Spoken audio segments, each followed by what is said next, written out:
আর আমরা যে ব্যায়াম করি, ব্যায়ামের ফাঁকে ফাঁকে জেকে লাইফস্টাইল বুঝাই। প্রশ্ন করি, হুমায়ার কত বলেন? তখন বলে এক। আপনার কত? জানি না, তো জানি না। তাহলে আপনাকে জানতে হলে কি করতে হবে? পরীক্ষা করতে হবে। কোন জায়গায় পরীক্ষা করবেন?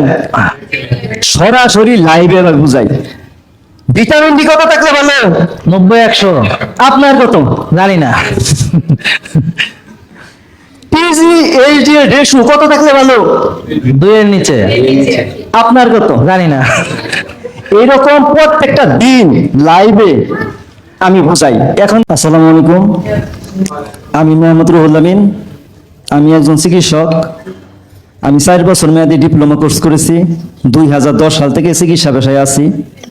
2016 সালে আমার high pressure, gastric, neuropathic pain, depression এরকম 6-7টা রোগে আক্রান্ত হই।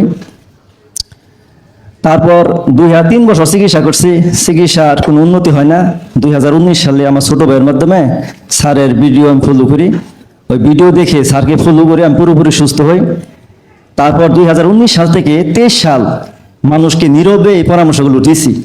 কিন্তু 23 সালে মনে হইলো যে এইটা ছড়ানো দরকার, কারণ একটা ভালো কাজ আমরা যদি না ছড়াই, কাল হাসরের ময়দান আল্লাহ পাকের কাছে হয়তো জবাব দেওয়া লাগতে পারে যে কল্যাণ কাজ তুমি কেন ছড়াইছো না। তারপর 2023 সালে স্যারের এখানে আসি। আমি 7 দিন স্যারের এখানে থেকে মোটামুটি শিখে মুক্তাগাছা আমি ব্যায়ামের কার্যক্রম শুরু করি। আপনারা জানেন যে ব্যায়ামের কার্যক্রম যে শুরু করছি, স্যারে আমাদেরকে কিছু পরামর্শ দিছে যে কমিউনিটি বৃদ্ধি করার জন্য আমাদের কমিটি করার কথা বলছে। আমরা কমিটি করে স্যারকে গত 13 তারিখ আমরা জানাইছি, গত মাসের 13 তারিখে জানাইছি। আমি স্যারের কাছ থেকে একটা অনুমতি নিয়েছিলাম যে প্রত্যেকটা গ্রামে মহল্লা এটা আমরা ছড়াই দিতে চাই। স্যার আমাদেরকে অনুমতি দিছে। আমাদের অনুমতি না, আমি খুশি হয়ে আরো উৎসাহ দিছি। মানে অনুমতি না, মানে খুশি হয়ে আরো উৎসাহ দিছি। এটা তো অনুমতি না, এটা তো আরো উৎসাহের ব্যাপার যে আমরা গঞ্জে গ্রামে গঞ্জে ছড়াইতে হবে। এবং ওনারা কিভাবে মানুষকে মোটিভেট করে জানেন? ওনারা রুট লেভেলে কাজ করে। সো ওনারা হলো সেই ডাক্তার কি যে দুঃখে সুখে পাশে থাকে, সব সময় তাকে পাওয়া যায়। যেমন ধরেন একজন ফজরের নামাজে আসেনি, ওই সবাই চলে যাবে খোঁজ নিতে, কেন আসলেন না? তো আপনি মাঠে আসেন না কেন? নামাজে আসেন না কেন? তো দেখা গেল লোকটা একটা সমস্যা, তো ওই বিপদে যেন পাশে দাঁড়াইতে পারে, এজন্য ওদেরকে বলছিলাম যে আপনারা একটা ফান্ড কালেকশন করবেন। যারা গ্রামে গণ্যমান্য ব্যক্তিরা আছেন, যারা অর্থবিত্তশালী যারা, হ্যাঁ, তারা এই ফান্ডে টাকা দিবেন। এবং যারা অর্থ আছে, যারা রোগমুক্ত হলেন, ওষুধ মুক্ত হলেন, তারা এই যে ওষুধের টাকা লাগে না, কত কিছু লাগে না, এটা এই ফান্ডে জমা দিবেন। দিয়ে আপনারাই, অন্য কেউ না, আপনাদের লিস্টেড যারা আছে তাদের বিপদে আপনি পাশে দাঁড়াইতে হবে। কারো রক্ত লাগলো, সবাই মিলে ঝাঁপায় পড়তে হবে। কারো মানে কোনো একটা বিপদ হলো, তাদের দৌড়ে সবাই মিলে যায় হাসপাতালে নিয়ে যাইতে হবে। এই ব্যাপারটা বুঝতে পারছেন? সো এই যে এমন একটা স্ট্রং কমিউনিটি যাদেরকে সুখে দুঃখে আনন্দে বেদনায় পাশে পাওয়া যায়, তো এইভাবে এটা করতে হবে। প্লাস আমি আরো কিছু পরামর্শ রুহুল আমিন ভাই এবং জালাল ভাইকে যেটা এখন সবার সামনে দিচ্ছি, সেটা হলো আপনারা এখন আরো জোর দিবেন যে ন্যাচারাল প্রোডাক্টগুলো অ্যাভেলেবেল করার জন্য। বিশেষ করে আপনাদের ওই যে ফান্ড থেকে কালেকশন করে আপনি যে ভালো বুঝবে এটা, যে মানুষকে ধরো যে হাঁস মুরগি পালনের জন্য তোমরা এক্সট্রা ভাবে তাদেরকে টাকা দিলা, দিয়ে তার প্রজেক্টটা তোমরা মেনটেন করলা, করে এটা তোমরা করলা। এখন ওই প্রোডাক্টগুলো তোমরা কিনে নিচ্ছ, পরবর্তীতে আস্তে আস্তে ওর একটা ব্যবসা মডিউল দাঁড়ায় যাবে। তারপর তোমরা এইভাবে আরো ব্যবসা মডিউলগুলো দাঁড়া করাইতে হবে। তাদেরকে প্রথমে পুঁজি দিতে হবে, দিয়ে তাদের উৎপাদন বাড়াইয়া ওইটা তোমরা প্রোডাক্টগুলো নিলা। তারপর যদি এমন হয় তোমরা এটাতে বর্ণিক সফল হও, তখন দেখা গেল তোমার এলাকায় যারা তোমরা ফলো করো তাদের দেখা গেল তোমাদের আর চাহিদার ওভার তোমার প্রোডাকশন হচ্ছে। তখন আমরা এই প্রোডাক্টগুলো ঢাকায় আনার ব্যবস্থা করব, এনে আমরা রেখে দিব। ওই যে আপনার কথা অনুযায়ী আমরা এনে রেখে দিব যে এটা জালাল ভাইয়ের এলাকা থেকে এসেছে, এটা রুহুল আমিন ভাইয়ের এলাকা থেকে এসেছে। তো আমার যারা ওরা যারা নিতে চায় এই ধরনের প্রোডাক্ট, এই যে ও যেমন আগেই লাভ দিয়ে উঠছে, এরকম তারা এখান থেকে নিতে পারবে। ক্লিয়ার? হ্যাঁ, এইভাবে যদি আমরা গ্রামে গঞ্জে এইভাবে হলে হবে কি, আমাদের একটা সুন্দর চেইন তৈরি হবে। Do understand? এবং আমরা এদেরকে যেহেতু বিশ্বাস করি, অতএব ওদেরকে আমরা বিশ্বাস করি। আর তাদের দায়িত্ব হবে তাদের এই মনিটরিং সিস্টেমটা ঠিক রাখা। সো ওই ডিমগুলো অবশ্যই বাজারের ডিমের চেয়ে অনেক বেশি দাম হবে। সো আমার মতে যারা ওরা যারা বুঝে তারা কিনবে, আর যারা বুঝে না তাদের তো কেনার দরকারই নেই। আর তারা সমালোচনা করবে এখানে এত দামে ডিম বেচতেছে, তারা তাদের কথা বলবে, সেটা সমস্যা না। হ্যাঁ, আর আমরা আমাদের কাজ করে যাব, সেটা সমস্যা না। ঠিক আছে? তাহলে এবং আমাকে বলবে সবচেয়ে মানুষের আমি গলা কাটতেছি, ঠিক আছে, তাতে কোনো প্রবলেম নেই। আমি গলা কাটতেছি কি কাটতেছি না, যারা ভালো হচ্ছে তারা বলুক। আর যে এখানে আসেই নাই, যে আমার কাছে আসেই নাই, যে জানেই না আমার সম্পর্কে কিছু, তো সে বাইরে থেকে মন্তব্য করলো, সেটা আমি কাছে গুরুত্ব আছে। আর যে এখানে ভালো হয়েছে ওদের কথার গুরুত্ব নাই, তা আমি তো আর এক মহাপাগলে না। তা আমি শুধু এদেরকে গুরুত্ব দিই যারা আমার সঙ্গে কাজ করতেছে, যারা নিজেরা সুস্থ হয়ে মানুষের জন্য কল্যাণ কাজ করতেছে। এখন আপনারা বলেন যে এই লোকগুলা বিনা স্বার্থে মানুষের জন্য কাজ করতেছে, তাহলে আমাদের উচিত না তাদের পাশে সাপোর্ট দেওয়া?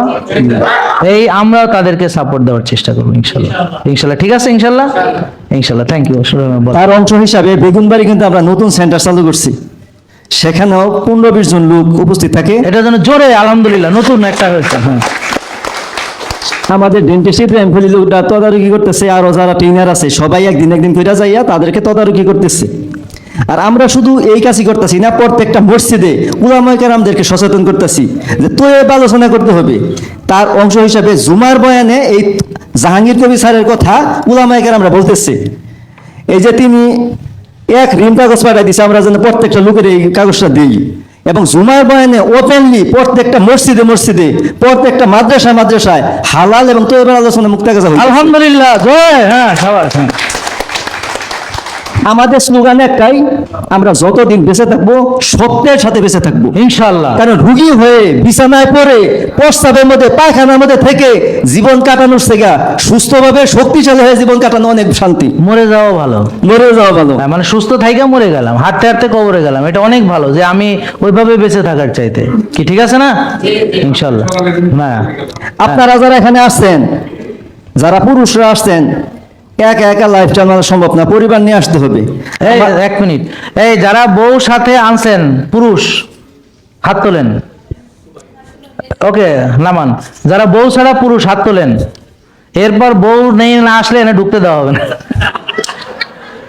ওকে, ঠিক আছে, চালাও। আমি কিন্তু আমার 2 ছোট মেয়েকে নিয়ে আজকে আসছি, কই আমার পরিবার নিয়ে আসছি। আলহামদুলিল্লাহ, ঠিক আছে, হ্যাঁ। আমার মা নিয়ে আসছি, আমার পুরো পরিবার নিয়ে আসছে এই মাঠে। এই যে বাচ্চারা আসো, এই যে আমার মা। হ্যাঁ, মাশাআল্লাহ। আসো মা, আসো আসো আসো। এরাই হবে আগামী দিনের জেকে সৈনিক। মাশাআল্লাহ, ওদের জন্য জোরে জোরে। হ্যাঁ, মাশাআল্লাহ মাশাআল্লাহ মাশাআল্লাহ। হ্যাঁ, তাহলে স্যার কি বুঝাতে চাইলেন আমরা কি বুঝতে পেরেছি? এইটা যদি ধরে রাখতে চাই, এই যে ইউটিউব এবং ফেসবুকে যে ভিডিওগুলো হইলো, এটা বারবার দেখতে হবে। আমি দেখছি একটা ভিডিও 15 বার দেখার পরও 16 বারের মাথায় আরেকটা নতুন জিনিস বুঝি। এখন আপনারা অনেকে বলবেন আমি তো সময় পাই না, এই কথাটা একটা কমন কথা না? আমি কি করি, মোবাইলের ভিতরে ভিডিও জুইরা দিয়া বক্সের সাথে কানেক্ট করি, এমনকি বাথরুমে গেলেও আমি বক্স লয়ে যাই, কারণ ওই বাথরুমের সময়টা যেন আমার নষ্ট না হয়।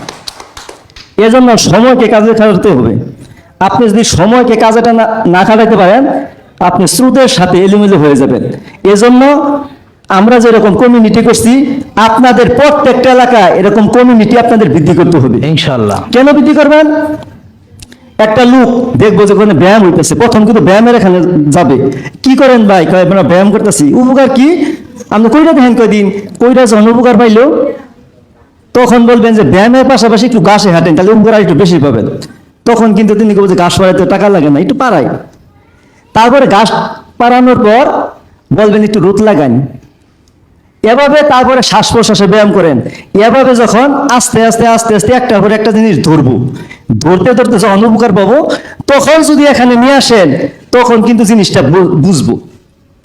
আপনারা জানেন বাংলাদেশের অনেক জায়গায় ব্যায়াম হয়, কিন্তু ব্যায়াম করে পরে জালমুড়ি খাইয়ে খেয়ে যায়, পরোটা খাইয়ে যায়। তারপরে পরোটা, তারপর পায়া হোটেলে যাইয়া খায়, বুঝছেন? ব্যায়াম ট্যাম করে হোটেলে খেয়ে বাসা যায়। আর হ্যাঁ, হ্যাঁ। আর আমরা যে ব্যায়াম করি, ব্যায়ামের ফাঁকে ফাঁকে জেকে লাইফস্টাইল বুঝাই। প্রশ্ন করি হুমায়ের কত বলেন? তখন বলে 1।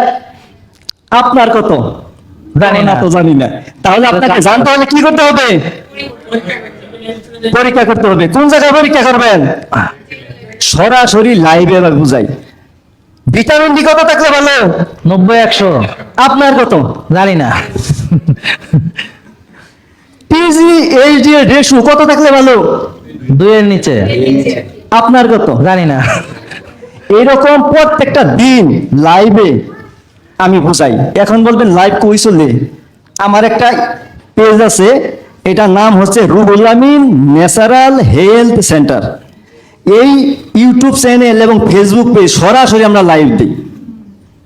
আর এখানে এই জেকে লাইফস্টাইলের যে কথা, এই কথাটাই আমি বলি। এতে করে ফলোয়ার বাড়তে বাড়তে 40,000 পৌঁছে গেছে। আলহামদুলিল্লাহ, আলহামদুলিল্লাহ, আলহামদুলিল্লাহ। আজকে যে আপনাদের সামনে কথা বলতেছি, এটা কেন হয়েছে? আমার মায়ের দোয়া।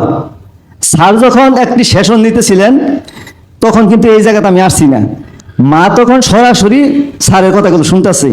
তখন আম্মা দোয়া করছে, আল্লাহ আমার সন্তানটা তুমি যদি এরকম বানাইতা। ওই দোয়াটা আল্লাহ কবুল করছে। আজকে স্যারের সামনে, আজকে মাকে সামনে রেখে আমি আপনাদের সামনে কথা বলতেছি। এমনকি দুইজন লোকের সামনেও কথা বলার যোগ্যতা আমার ছিল না। আর আমাকে সরাসরি গাইড করে জালালউদ্দিন স্যার, তার জন্য একটা করতালি হবে। যখন আমি বুঝি যে এই জিনিসটা আমি বুঝতেছি না, তখন স্যারকে তো সরাসরি পাওয়া সম্ভব না। তখন বলি, জালালউদ্দিন ভাই, এখন আমি কি করতে পারি? তিনি কিন্তু আমার গাইড করে। তাহলে প্রত্যেকটা জেগে সৈনিক একজন আরেকজনের বন্ধু হবে। Yes, yes, yes. আমার টিমের ভিতরে কমপক্ষে 50 জন উলামায়ে কেরাম আছে, যারা প্রত্যেকটা মসজিদ মাদ্রাসা বয়ান করে।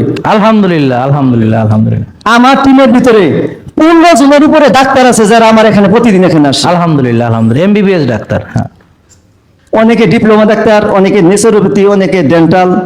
আমার কথা হলো, একা সুস্থ থাকলে হবে না, পুরা জাতিকে সুস্থ থেকে বাঁচাইতে হবে। ইনশাআল্লাহ, ইনশাআল্লাহ, ইনশাআল্লাহ। আপনারা জানেন, কোরআন শরীফের ভিতরে আছে, পিঁপড়া তার জাতির জন্য চেষ্টা করছে। ঠিক আছে কথা? ওই পিঁপড়াকে আল্লাহ জান্নাতে দিবে, হ্যাঁ। ওই পিঁপড়াকে আল্লাহ জান্নাতে দিবে। আমি পিঁপড়া হয়ে পৃথিবীতে আসছি, পৃথিবীতে এই জাতিকে বাঁচানোর জন্য আমি আসছি। ইনশাআল্লাহ, ইনশাআল্লাহ, হ্যাঁ। শুধু একা সুস্থ থাকলে হবে না। আজকে যখন দেখবো যে আমার মা বিছনায় কাতরাইতেছে, আমার বাবা বিছনায় কাতরাইতেছে, আমার সন্তান জালমুড়ি খেয়ে ধ্বংস হয়ে যাচ্ছে, আমি বাবা হিসাবে আমার কর্তব্য আছে না? হ্যাঁ, অবশ্যই, অবশ্যই, হ্যাঁ। এই কর্তব্য হচ্ছে নিজে জেকে লাইফস্টাইল মানবো, অপরকে মানানোর চেষ্টা করবো ইনশাল্লাহ। অনেক ধন্যবাদ, থ্যাংক ইউ। আপনারা আমার জন্য দোয়া করবেন, মরণ পর্যন্ত সত্যের সাথে যেন জেকে লাইফস্টাইল মানতে পারি। ইনশাআল্লাহ, ইনশাআল্লাহ। স্যার আমাকে কথা বলার সুযোগ দিয়েছেন, এর জন্য স্যারকে ধন্যবাদ জানিয়ে আমার সংক্ষিপ্ত আলোচনা এখানে শেষ করলাম। আসসালামু আলাইকুম ওয়া রাহমাতুল্লাহি ওয়া বারাকাতুহু। ওয়ালাইকুম আসসালাম।